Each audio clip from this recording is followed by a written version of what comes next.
Today's episode of The Bluff is sponsored by SitRep. SitRep is an notorious open source intelligent app that provides the latest updates for over 180 countries and over 500 topics, allowing you to stay ahead and informed. Now available on Apple and Google. Thank you, SitRep, for sponsoring this episode.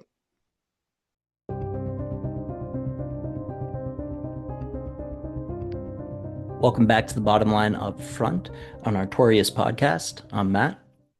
And I'm Stefano, the Chief Intelligence Officer of Artorias. And today we're going to do another Global Intel episode where we're going to cover the latest situation in the Middle East, North Africa, and in Colombia. But to start, obviously, we need to focus on the major geopolitical event that has been consuming all and the majority of the international news and most of the geopolitical risk assessment companies around the world, and that is the situation related to the Straits of Hormuz and the U.S.-Iranian conflict. Clearly, the issue we're running into is that a de-escalation framework and the memorandum of understanding that was negotiated between the United States and Iran and mediated by Pakistan and other Arab countries have, for all intents and purposes, failed. Obviously, President Trump threatened to conduct massive strikes against Iran's energy infrastructure and economic interests. It looks like the Arab countries, specifically Saudi Arabia and other Gulf countries, managed to convince President Trump to let negotiations continue and not to pursue a militarized approach. And it appeared that maybe for a short period of time, because there was some very positive commentary at the beginning of this from the Iranian negotiation delegation, that maybe a ceasefire could be reestablished. The memorandum of understanding could be put back into effect. The Straits of Hormuz would be open and the U.S. would lift the naval blockade while negotiations continue on Iran's nuclear program. But I think as of right now, that is all but dead. And it looks like the Iranians will continue to blockade and close the Straits of Hormuz, and the United States will continue its blockade on Iran. And I think the question is, Matt, which country can withstand the longest? We've seen reporting that President Trump is pretty content with the sanctions and the blockade and the economic damage it's causing in Iran. And I think a lot of us who are listening to this, we're much more accustomed and used to reading the economic data that is impacting the Americans and the U.S. economy. We see the worrying signs of inflation. We see the price of gas, which is the most probably direct effect that it has on us. And we see the economic impact of that. Obviously, we have midterms in November, and there's this concern that the Iranian actions and the closing of the Straits of Hormuz could impact the American economy, and from the Trump administration, hurt them in the midterms. But another very interesting development, I think, is not really getting talked that much right now, is if we're having problems with our economy, I think the key aspect that is not being talked enough is how the Iranian economy is in a very dire, if not catastrophic state. There's gas shortages going on. Hundreds of thousands of people have been fired and unemployed since the war started. And some estimate it's in the millions. 1 to 2 million have been either laid off directly or indirectly because of this war. We've seen the budget constraints imposed on Iran because of the naval blockade and their inability to even sustain and maintain a budget, because now they can't even do exports.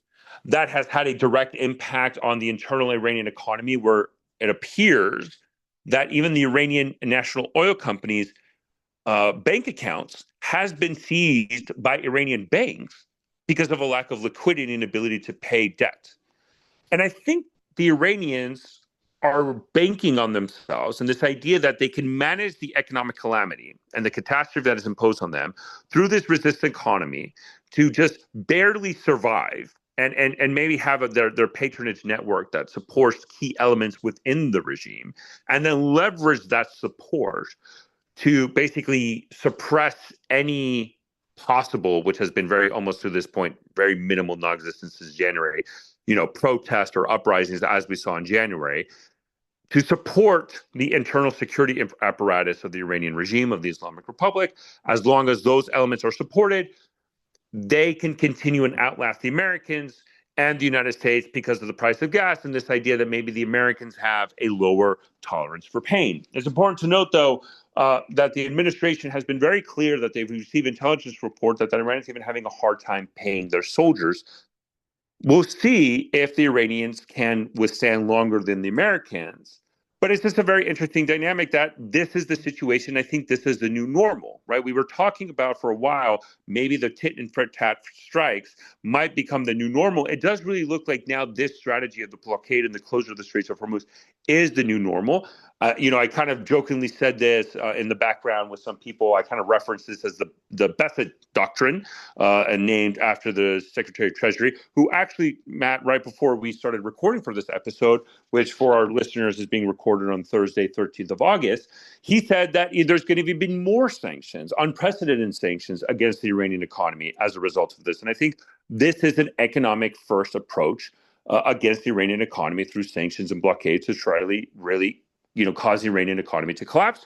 Obviously, we know the Iranian president, the foreign minister, even the speaker of parliament are very concerned about the Iranian economy, but the IRG seems that they're very content with the situation and they think they have enough guns and internal control of the country to maintain stability. So, Matt, I mean, this is a very interesting development. It doesn't look like the Straits of Hormuz is going to open anytime soon. It hasn't really looked like it was going to open. It only briefly opened shortly after the ceasefire was announced.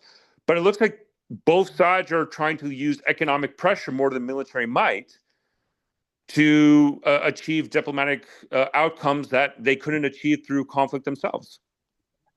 So I'll tell you what it tells me is we really didn't lean on diplomats when we were trying to broker a diplomatic solution. And I think that's a problem that we're going to continue to have because the geography of Iran is not going to change. They're always going to have this lever that they can pull with the strait. And so when coming up with some sort of resolution or agreement memorandum that comes out of negotiations, if it's a memorandum of understanding, both sides better understand what the other's expectation is. And I think that was missing here. And so, yes, Iran is in a difficult position with the economy, but they don't have to deal with elections. And the people in the United States have a lot more levers to kind of determine what the government's policy is going to be, because they can do that by calling representatives. They can do that through elections. And so Iran's geography not changing and the fact that they can wait this out. And I think what they're hoping is that some of the resolutions that haven't made it through the United States House and Senate really that pressure is going to increase after the midterms.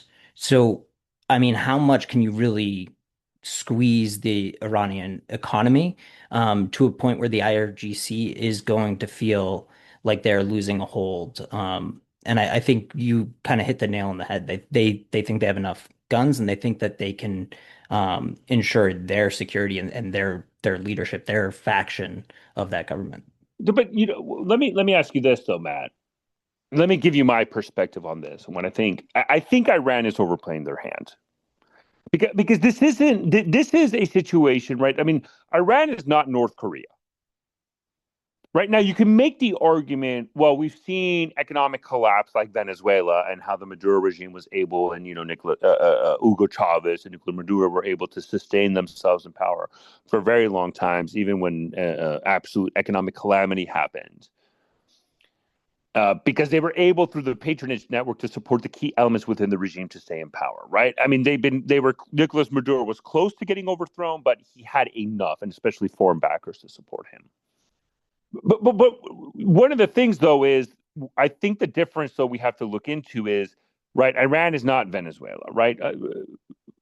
Venezuela leveraged the migration similar to the Cubans, right, to lower the pressure points for internal stability, or let me say more internal disability, right? The people who fled were the most likely to be a challenge for the regime, similar to what happened when Russia invaded Ukraine, right?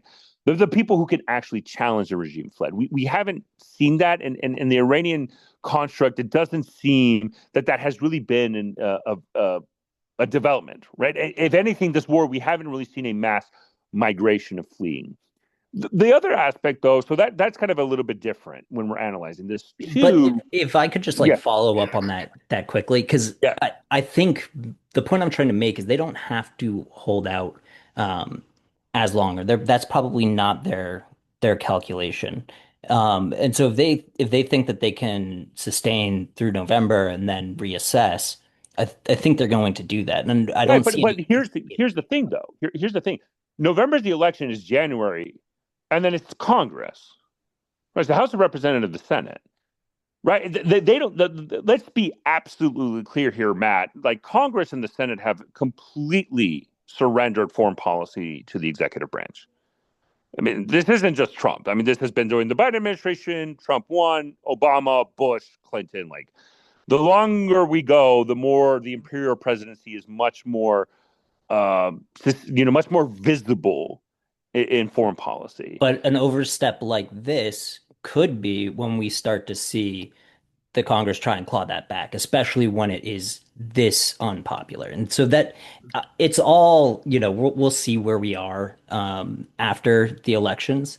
And who knows, maybe this is part of their grand strategy to put pressure on Trump. No, Um, I think that I agree with you that that's the Iranian thought process. I still go back to where I think they overplayed their hands because going back to the Iranian issue though is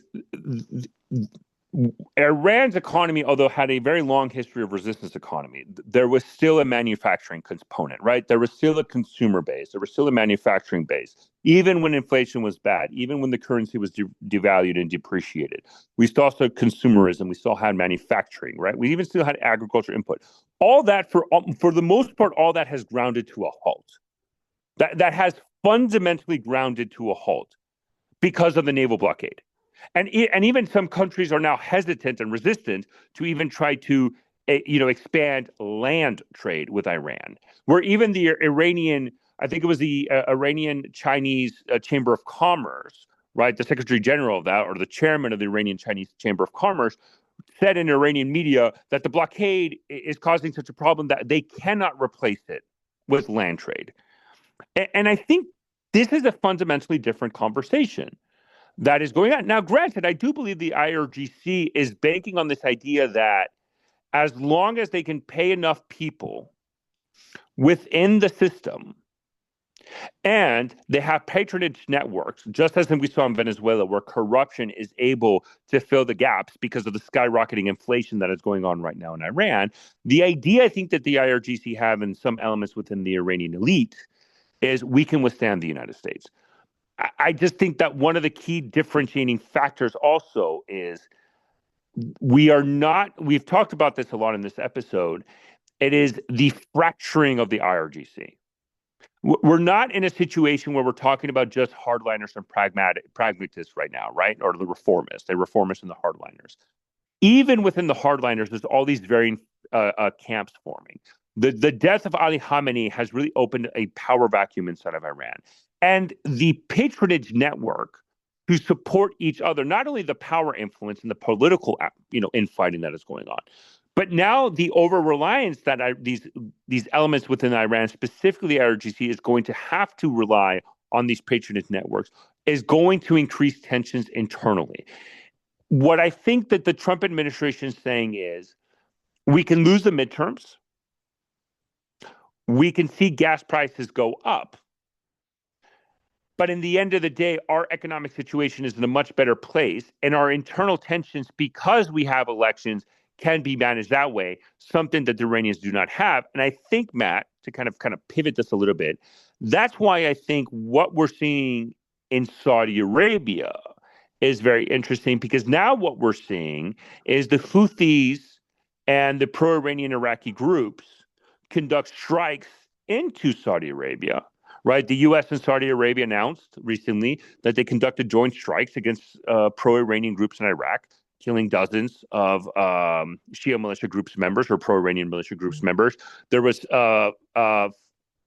pictures circulating where 5 members of the Islamic Revolutionary Guard Corps, Quds forces, were also killed in that strike.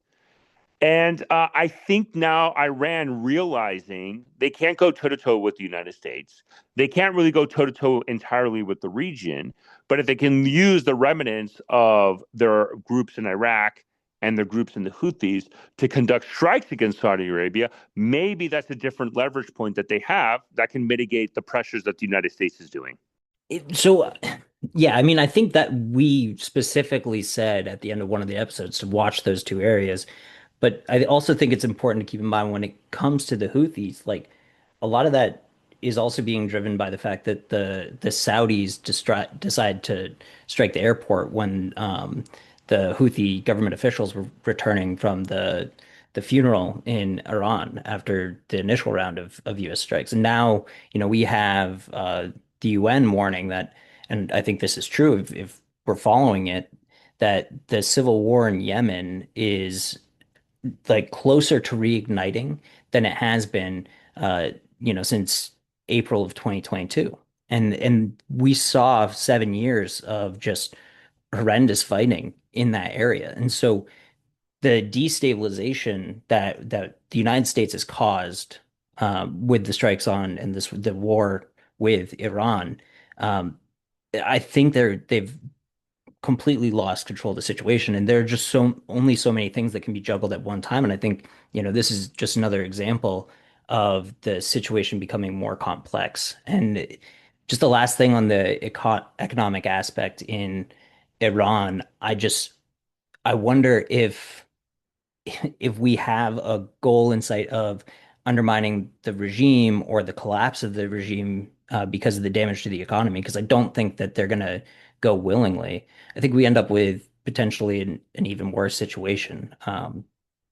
So I really, I think diplomacy is this thing's going to end at the table, and it's not going to be unconditional surrender by Iran.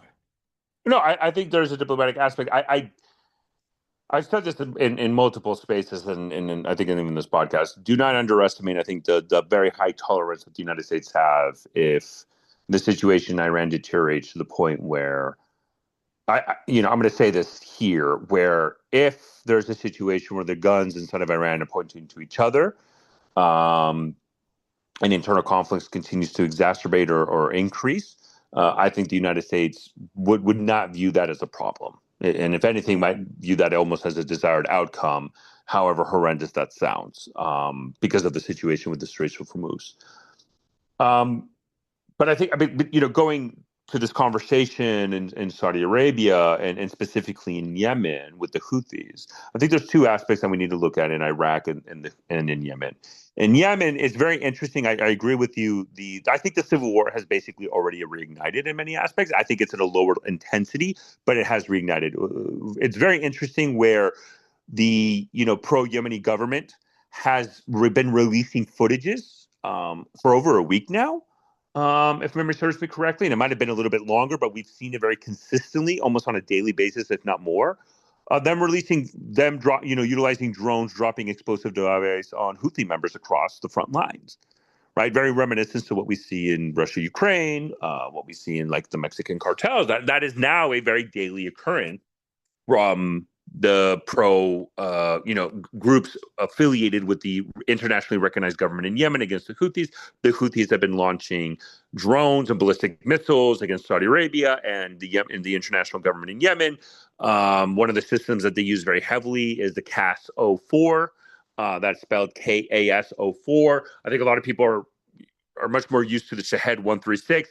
The CAS-04, actually, before the Shahed 136 became such a dominant feature in one-way attack UAVs, the system that predated that was the CAS-04, and the Houthis have a long history of using this, and it looks like they're continuing to use this. So we see the Houthis launch strikes against the internationally recognized government in Yemen.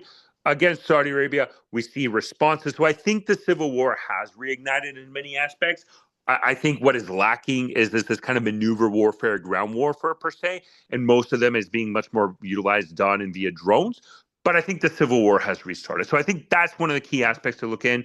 UAE obviously probably will get involved. Saudi Arabia is getting involved.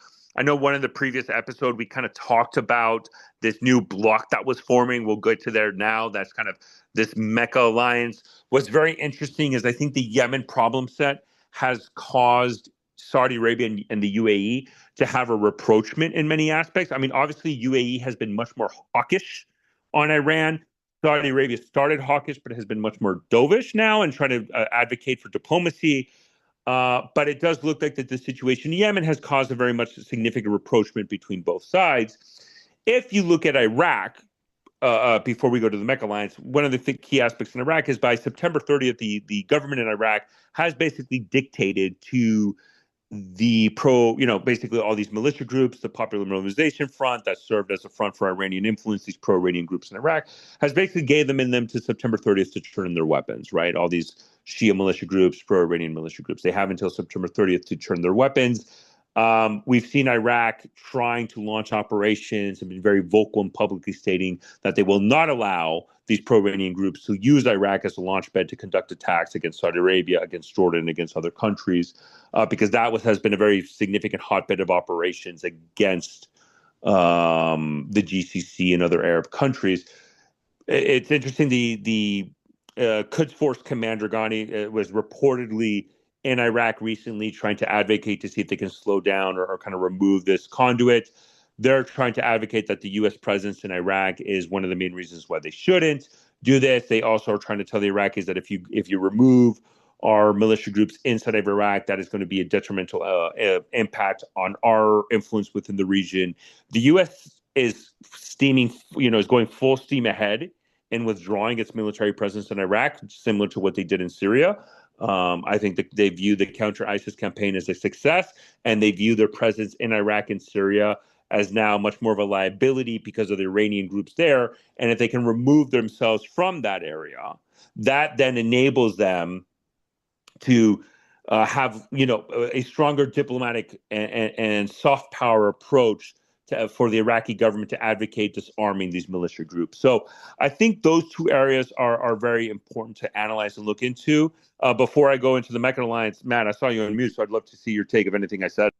Well, I was actually going to bring up something about the Mecca alliance with Saudi Arabia, and I think like the first real world test, since we were talking about the strikes that we saw from the Houthis and the potential for the groups in Iraq, we have the first real world test right there in terms of, are we going to see any sort of material defensive support from Turkey or Pakistan for Saudi Arabia? I think that's the key aspect, right? I think that. Look, the question really then becomes what is the Mecca alliance? Is it? It's very interesting. Turkey has been, the Mecca alliance again is kind of this military alliance between Turkey, Saudi Arabia, and Pakistan. The Turkish foreign minister said attack against one is attack against all. They also have like an Article 5S component. They also have an Article 4 component where consultations is a key conduit. It was very interesting that it looked like Turkey wanted to incorporate Egypt into this alliance, but the reasoning why it didn't happen was actually Saudi Arabia didn't trust Egypt and said Egypt is not going to support us, which was very, very interesting, right? It's kind of like if we had a conversation, Matt, 3 years ago, even where Saudi Arabia was going to have a military alliance with Turkey and not view Egypt as a reliable partner, we'd all kind of scratched our head, right? Well, that's the situation we're in now. I don't blame Saudi Arabia for not trusting. I'm not blaming Saudi Arabia for not trusting Egypt, but now it goes to the question is what we're going to happen with Turkey and Pakistan, and Well, I mean, I don't think it's a NATO-esque alliance. I think this is a much more, to answer your question directly, I don't think they're going to intervene against the Houthis or the Iraqi groups, even though they might publicly state it. Let's see if I'm proven wrong. Would love it. But if you were to put a gun in my hand and what's my assessment, that's what I say. This gives me much more of the vibes and the sensation of like a CSTO, a Collective Security Treaty Organization, than a NATO. my thinking is very much along the same lines, and I think forming this pack in this situation, having this test right away, it would be tricky for them to organize that anyways. But when comparing it to NATO, like one of the key things with NATO is like not having these sovereignty disputes or territorial disputes. And so right off the bat, there's this big question mark about the situation with, India and Pakistan, and what about like the Kashmir? Like those are things that I feel haven't really been fully sussed out and aren't clear. And I can't imagine uh, Saudi Arabia or Turkey being very excited to come to Pakistan's support in anything serious with India, any real clashes with India. I mean, you can maybe look at this from like a NATO, like a geographical limitation where it's just basically Saudi Arabia because they have the money. I mean, it's like it's one of those where I think we have to look at this from a like if it was like the Falkland Islands where NATO said, well, that's outside of our geographical reach. Maybe that's the thing. Maybe that obviously they have a lot of relationship with India, and they probably there's a clear understanding with the Pakistani that India is not involved. um, I feel like it's much. I think it's still a very significant development, regardless. But I'm not convinced that there's an actual military dimension to this, right? I mean, obviously, it was very interesting that during the original Saudi Houthi conflict, we did see kind of a lot of GCC countries and Middle Eastern countries send forces down there, in some way, shape, or form, provide military support to the Saudis, either directly or indirectly. But a lot of that has kind of been removed and eliminated. I think if Saudi Arabia truly wants an Arabic ally, it's going to be much more UAE from a military component. But obviously, there's a lot of tensions there. It's also interesting to look at really the Greeks have a Patriot missiles deployed into Saudi Arabia, and they've actually intercepted some of these missiles. So, um, look, I think the Mecca alliance. We talked about this in our previous episode, which was a very significant development. Obviously, this is also within a rapprochement, it looks like, with the UAE. Obviously, Egypt is not part of it. Saudi Arabia don't trust it. I think this is realpolitik in the Middle East outside of ideology, right? Um, and the realpolitik has won. We will see what this develops. Do the Saudis invoke kind of this Mecca alliance to conduct operations against the Houthis, against the pro-Iraqi, pro-Iranian groups in Iraq? Against it was the U.S. Saudis who conducted a strike in Iraq against these groups that were targeting Saudi Arabia. It was not Mecca, it wasn't the Pakistanis, it wasn't the Turks, right? So even the Saudis understand we still the United States. And I think it's very important to note that the Mecca alliance will not replace the United States security architecture and security umbrella. So I think with all that said, time will tell. But right now, I think we're not hopeful. But moving from Egypt into the Mecca alliance, there's very interesting developments going on in Libya. And Matt, I'd love your take on the latest situation in Libya. Yeah, so this is pretty brief, but I think we can kind of put this under the areas to watch column. So there's recently been a drone attack against a very large refinery to the west of Tripoli in Zawiya, which is a city that has popped up several times because we have these nominally GNU aligned militias in the 103rd, as well as Bahrain aligned militias who have been butting heads, and what we saw recently has been attributed to militias aligned with Bahrain. And what the concern there is that you have this infighting among the GNU. It's further destabilizing pretty much potentially all of Western Libya because this is such a big refinery. It's very important for the electrical grid in Western Libya, and the tensions there could spill over. We could see troops or forces pulled by the GNU from Misrata and deploying them to take control. And if he does that, it's sort of an ultimatum, and it's just undermining the security there. But why it's also something to watch is because the use of the drones, as we pointed out in Yemen, as we've talked about in Somalia, we've seen this proliferation of their usage in these conflicts. I haven't seen whether or not there were FPV drones, but this is just an area where tensions are on the rise, and so it's somewhere that should be on the radar, and just keep to see how that develops because there's significant interest in Libya from the United States and from Europe, and part of that is the migrant flows, which I believe we were going to talk about next. No, absolutely. And look, we've seen the Trump administration really try to push, and this is much more in line with the State Department, right? Try to get both the government in Eastern Libya and the internationally recognized government in Tripoli to try to basically form a government of national unity for. I mean, it's ironic. That's what the GNU is called in the Tripoli government, right? But like trying to get them into eliminate this break between both sides of the country.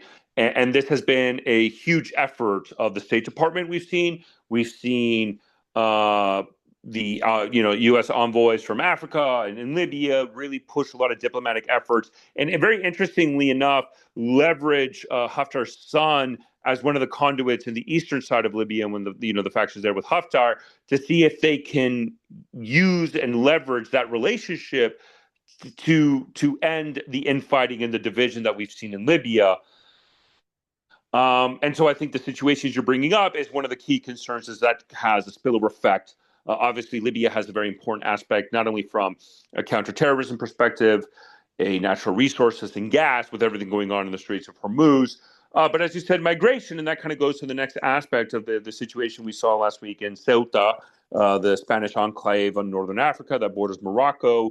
Where we saw tens of thousands, up to estimates is up to 60,000 migrants in 48 hours storm Ceuta. The Spanish government has been able to expel tens of thousands of those migrants. Ceuta was one of the main focus of the migrant rush. Melilla, the other enclave into the eastern part, was also kind of had some of those similar situations, but not as grave as Ceuta. And look, I think when we're looking at the situation, I mean, the videos, the question is, why did this happen? And then there's two theories that I think are not mutually exclusive. One, there was a recent Supreme Court ruling in Spain that was kind of beneficial to migrant asylum claims that then got grabbed, twisted, manipulated across social media, specifically in North Africa, that really pushed a lot of human smuggling networks. They pushed it in social media to get a lot of migrants on their side to kind of now storm Ceuta because there was this belief that if they managed to swim across and get into Ceuta, they would be much more beneficial from a refugee status and claim, which was not the case. Right. So we saw this manipulation again, similar to what we saw on the Mexican US border and other times in human smuggling networks, really manipulate information and misinformation to make money and cause a migrant rush that unfortunately led to the death of dozens of migrants, right? But there was another component of this, right? And this is there is a belief that also the Moroccan government might have played a role directly or indirectly in this. Look, there was reports from an Espanol that claims that there was Moroccan intelligence officials and agents, part of the migrants that rushed into the border. I think it's very important to note that Espanol is not necessarily a reputable source inside of Spain. It's one of these right-wing conspiratorial news organizations. That type of reporting was not really spread in mainstream Spanish news organizations. There has even been some that have heavily dispute that the Moroccan intelligence officials were part of the invasion of Morocco. But it does look like that the Moroccan government played a role in this situation. And I think the situation, if you were to ask me, they kind of overplayed their hand here. And I think they realized they got out of control. And the reasoning why is recently Pedro Sanchez, the prime minister of Spain, actually visited Algeria to try to patch up relations between both countries, right? Algerian-Spanish relations had been extremely tense. Pedro Sanchez famously in 2024 actually took Morocco's position in the situation of Western Sahara, and that Western Sahara should be an autonomous region for Morocco. This has been a position that the Trump administration has adopted. Spain did this, which broke kind of Spanish diplomatic norms for a long time. Let's remember Western Sahara used to be a Spanish colony until 1975 when they were forced out. And then Morocco occupied that. Then we saw the Polisario Front form and the conflicts in the Western Sahara. And in 2024, when Spain took the position of Morocco, its relations with Algeria, who has been the primary backer of the Polisario Front, that has been advocating for an independent country in Western Sahara, took a nosedive, right? Because Morocco-Algerian tensions are very significant and very tense. And Pedro Sanchez went to Algeria to try to at least patch up this relationship, maybe to start new, advocate economic, try to reopen both countries to economic integration, investment, diplomatic relations. That, although was existence, was very minimal, trying to increase it. And I think Morocco took issues with that. So I think you had a situation where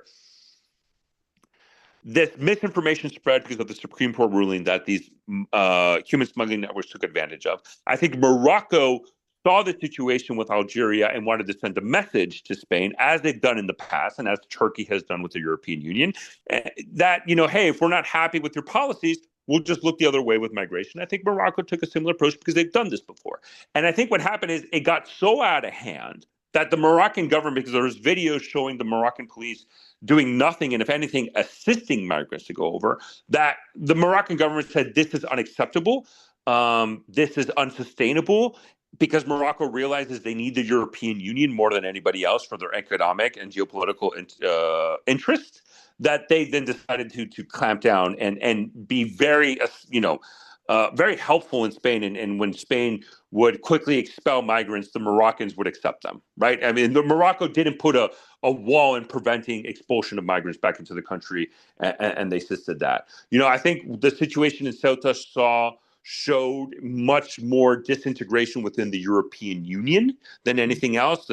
What Italy did in re-imposing border controls on Spain.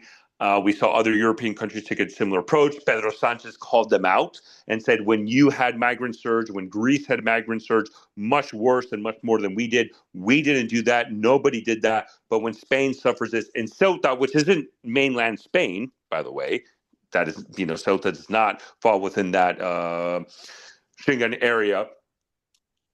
He said, why would you do this to us? And I think this is where the European Union lacks that integrity between both sides and all the countries that they have. And I think that's kind of much more of a problem within Europe. But again, Algeria, Western Sahara, Morocco, Spain is always going to be a key aspect, just as we talk about Libya, how a situation in Western Sahara and the history with that, and Spain's pro-Morocco position there, but they're trying to reestablish stronger relations with Algeria, causes an issue. And again, this is something related to the Polisario Front that really kind of did this. So again, Ceuta really shows how human smuggling networks and geopolitics and regional politics can have significant impacts, not only for Ceuta and the country, but even European integrity and unity was really challenged here. And this is where nationalism really shows the limitations of European identity much more than anything else. I But think with that, yeah, go ahead. I was just going to add, I think the social media aspect is also something that is important to keep in mind and track, because it's just something that we continue to see time and time again, as means for outside players to influence politics. And so we saw that a large part of this was spurred by social media and misinformation. And while it wasn't orchestrated by the Moroccan government, I think they thought they could take advantage of it by through non-enforcement or hesitation. And then they showed that they do have the ability, when they realized that they had gone too far, as you had said, to curtail that movement, and they were able to contain it. But there's also the other side of the social media, which is we're already seeing indications that Russian financing and Russian groups are helping facilitate misinformation and promoting far-right policies and parties in Europe, using this situation as fuel for that fire. So it's here to stay, and it's something that, most, I'm not going to say most people, but I think we see a more equal share between the number of people who are now getting their news from social media, versus more traditional outlets. And with the traditional outlets, it was easier to align them left, right, center, have an idea of the financing, where social media is a black hole right now. No, and I would agree with you. And I think that's one of the aspects where we saw it and how that causes tensions within the European Union, because even European political parties respond to it, just as we saw with Italy. We even saw it with France. I mean, look, it's almost like no European party or no European country, for that matter, wants to see a repeat of the migration crisis in the in the 2010s, 15s with the Syrian civil war and all the Syrians and the Afghanis. That is not happening. And even the Biden administration after Mexico, that's a thing of the past. No political party is ever going to accept that again. And that's one of the conduits to kind of, one, for misinformation to kind of spread. Look, the misinformation within the construct of Morocco was much more driven by human smugglers than the Russians, right? I think that's very important. There was a distinction. It was just amplified. But the political parties in Europe and the political powers are going to respond to it because that's the new normal that we live in, right?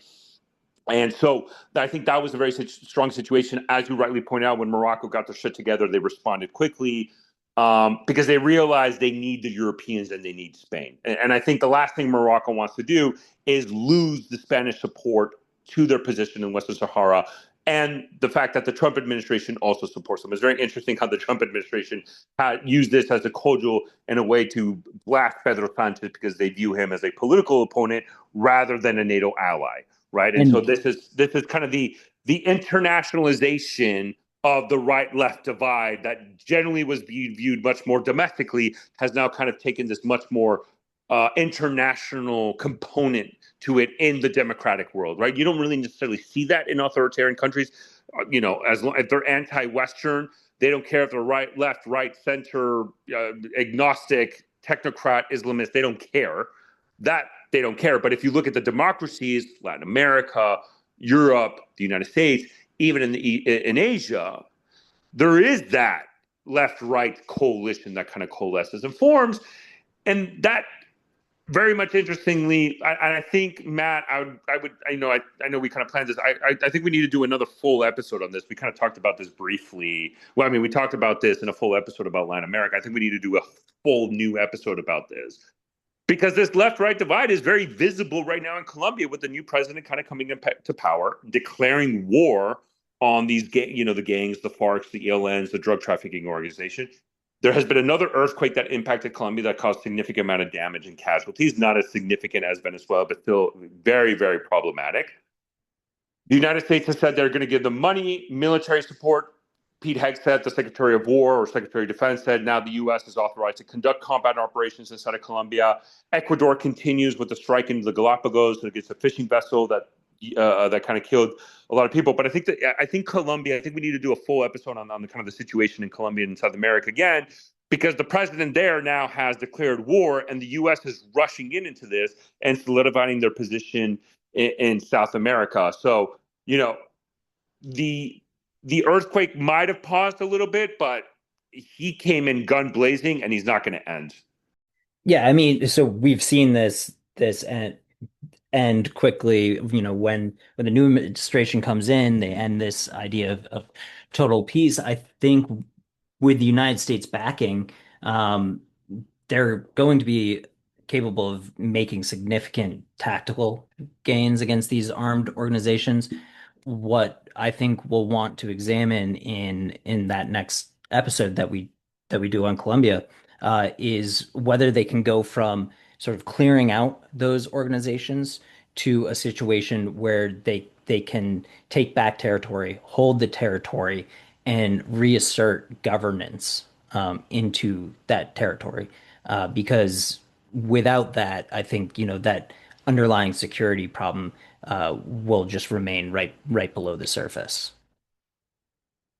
No, and I think this is exactly where we need to do another episode. I think Colombia, there's so much we could talk about there. I mean, like I said, and Colombia is just a microcosm of this left-right divide that has been dominant, a dominant feature of Western democracies that historically hasn't necessarily been as significant at other times. But it Which also, is ironic because when I think of Colombia, I think of the left-right divide and I think of the FARC, versus state sort of insurgency, but that is sort of disappearing now. no, right, right, but more internationally, right? But I think the Colombia aspect, with the earthquake that's going to happen, I think we still need to look at time, everything that's going on, and but yeah, no, Matt, I think this was a great episode. We'll do another episode about that. Love to have John to kind of talk about that, our kind of resident expert on South America affairs as well. But I really appreciate this opportunity to discuss all these situations and all these issues with you and to our listeners. A lot has gone on since our last episode. We felt necessary to do a global intel to kind of cover everything. We talked about the Middle East, we talked about the Straits of Hormuz, the Mecca Alliance, Libya, Ceuta, and briefly Colombia and South America. Um, because again, a lot of crises has happened, and it's really hard to really put your finger in what direction it's going. So, Matt, thank you so much for helping me break this all down. And to our listeners, thank you so much for listening. This has been the Bottom Line Up Front on Artorias podcast, and we'll see you soon.